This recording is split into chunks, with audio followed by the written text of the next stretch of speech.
We've walked you through the process of how you actually take inventory or assess what you've got on your property.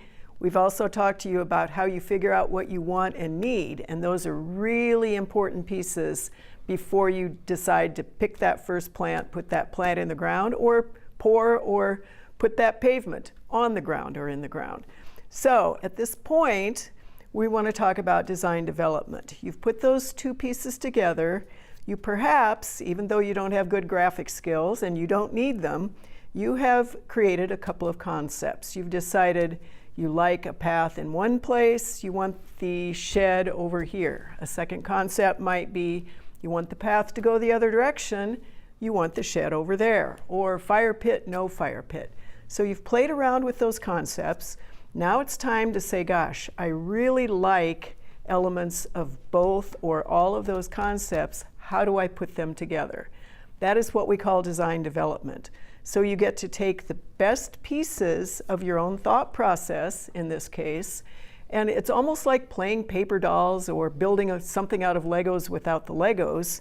You take those pieces and you think a little bit more deeply about, okay, what do I really want to put together that works for me?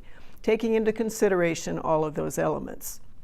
In that design development drawing then, you begin to really pin down or hone into the most important elements, the best placement for your purposes.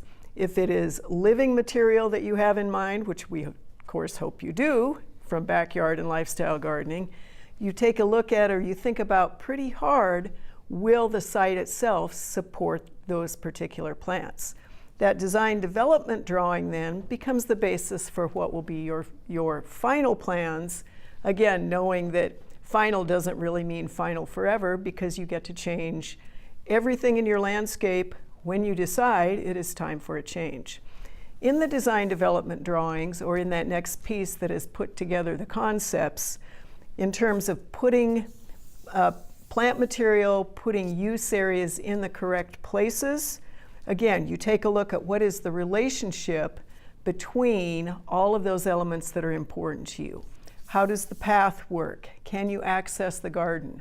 Are you close enough to the hydrant or to a water source if you're using a hose to do the watering of the garden or the raised beds or new trees? Have you left enough space so that you can pile the snow without doing damage to some of the materials in your landscape or blocking a path? So design development, again, takes everything that you have already analyzed and assessed, your conceptual thinking, everything you want and need, brings it down to more detail, more practicality, the actual development plan that you will then use for the very next steps, which are, for a lot of people, the most fun part, and that is choosing the plants, choosing the hardscape materials, the furnishings, the lighting, all of those details that are so wonderful and really make your landscape your very own.